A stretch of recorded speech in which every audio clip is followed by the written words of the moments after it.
Bueno, último ejercicio de potencia en circuitos AC. Tenemos este ejercicio que nos proponen acá.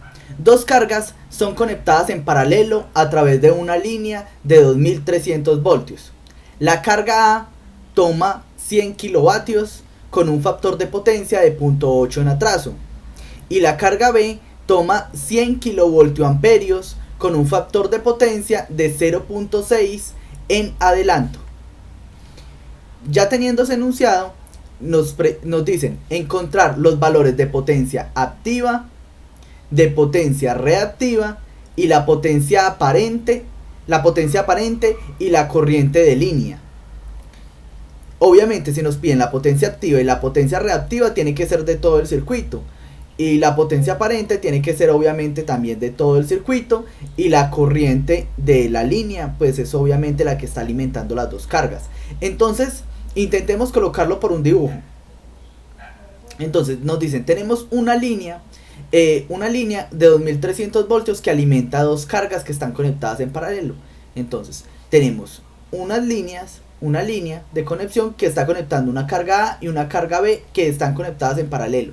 Esta línea está alimentando esto, es como decir una fuente.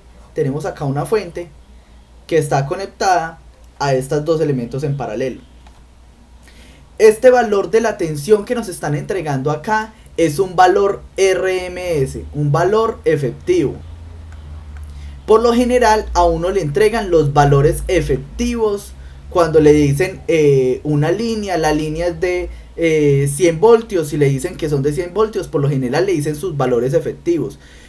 Por lo general no se tiende a decir los valores pico, se dicen sus valores efectivos. Entonces vamos a asumir que este valor que tenemos acá es un valor efectivo. De todas formas, si ustedes ven algún ejercicio, pues ustedes, pues si los están evaluando, tienen que preguntar cuál es su valor efectivo, si el valor que le están dando es un valor efectivo como tal. Por lo general son valores efectivos, a menos de que les indiquen que es un valor pico. Entonces tenemos esta alimentación a estas dos cargas y sabemos que la carga A tiene una potencia de 100 kilovatios a un factor de potencia de 0.8 en atraso. Si nos dicen 0.8 en atraso, recuerden que este atraso significa que la corriente está atrasada en esta carga con respecto al voltaje. Quiere decir que esta carga es inductiva o tiene una potencia inductiva, por eso está en atraso. Y esta otra carga, la carga B, tenemos 100 kilovoltioamperios y dicen que la carga es de 0.6 en adelanto. La corriente se adelanta en los condensadores, entonces acá se puede decir que la carga B hay carga capacitiva. Y si nosotros analizamos, vamos a analizar por este lado la carga A y por este lado carga B. Entonces analicemos primero la carga A. Nosotros sabemos que S por el coseno de phi es igual a la potencia activa, que es lo mismo que decir que S, que es la potencia aparente, por el factor de potencia es igual a la potencia activa. Y nosotros de la carga A tenemos la potencia activa y el factor de potencia, entonces podemos despejar nuestra potencia aparente, podemos despejar este valor de potencia aparente. Pasando esto a dividir sería 100 kilovatios sobre 0.8, entonces nos da que la potencia aparente es 125 kilovoltioamperios. Ya tenemos nuestra potencia aparente en nuestra carga A.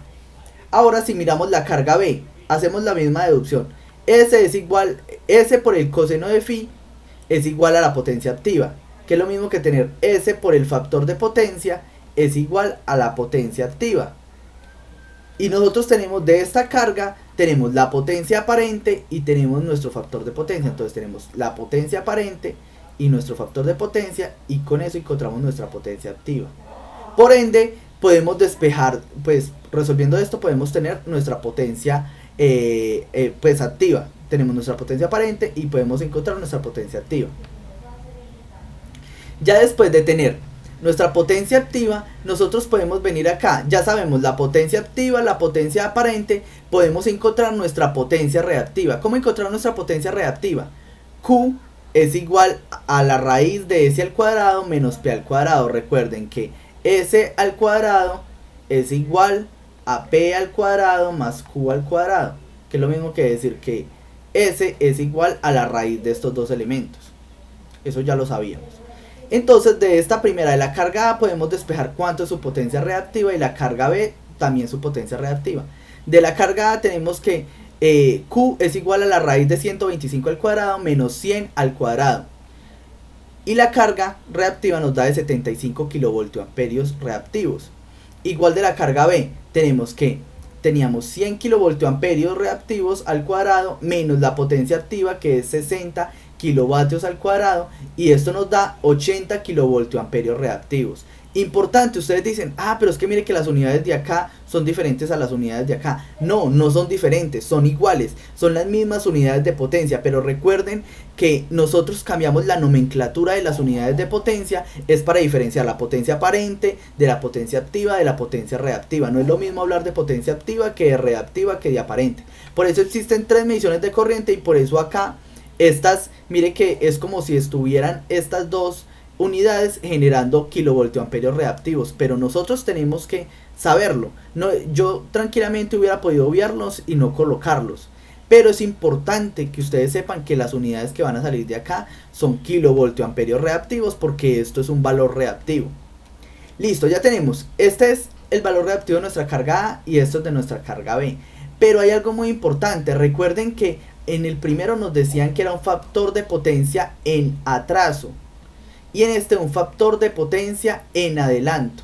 Si ustedes recuerdan cómo era nuestra carga de potencia, nosotros teníamos que acá la potencia activa en el eje real, acá nuestra potencia reactiva. Y si nuestra potencia reactiva, quiere decir, si nosotros teníamos factores de potencia acá en esta parte de arriba, nosotros decíamos que teníamos factores de potencia en atraso.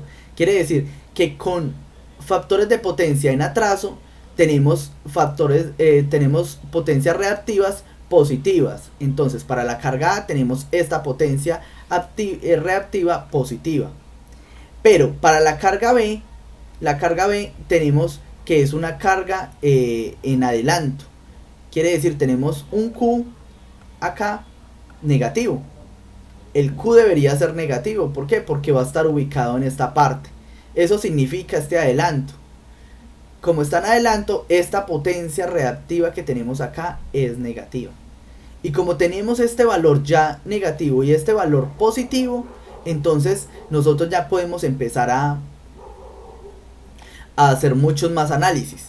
Ya tenemos del circuito inicial, ya tenemos acá nuestra potencia activa P, nuestra potencia reactiva y nuestra potencia aparente. Aquí también potencia activa, reactiva y aparente. Recuerden que todavía tenemos que encontrar cuánto es la corriente por la línea y tenemos que encontrar cuánto es la potencia total. La potencia total ya lo sabemos, podemos sumar esto y sumar esto y esto. Esa es la forma de encontrar nuestra potencia total.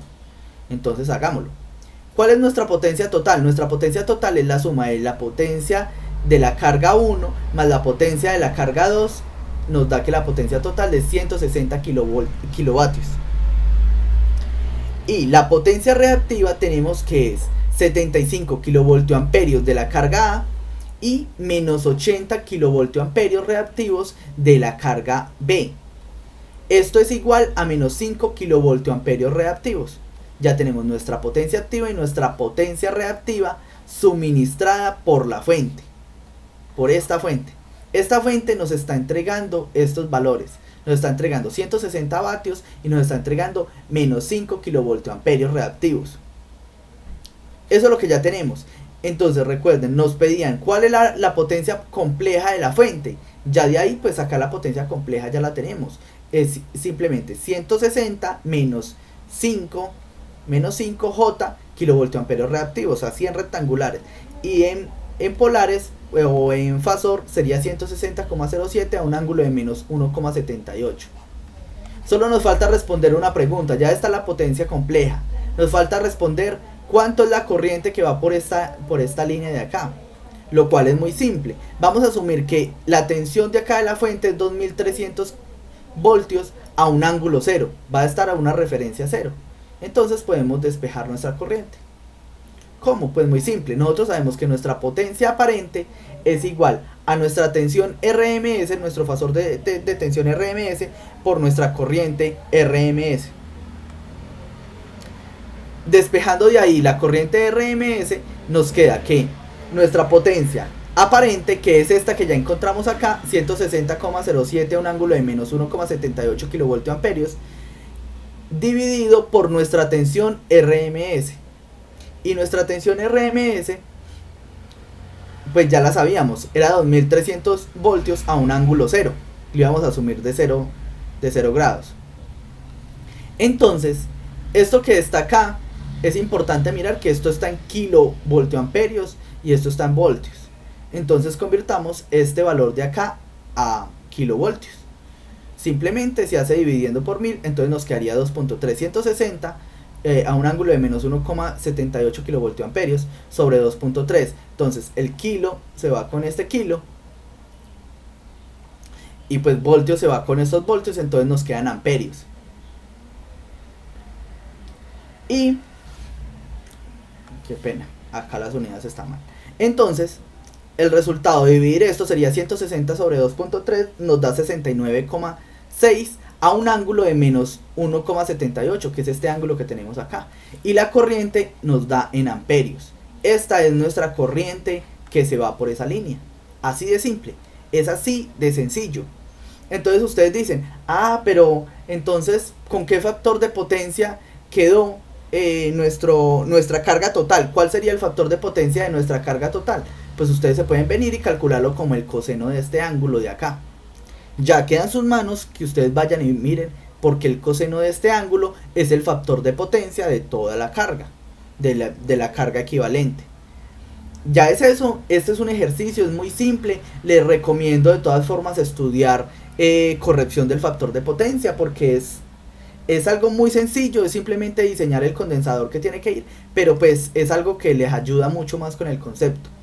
En el siguiente video les voy a dejar unos ejercicios para que ustedes intenten resolverlos.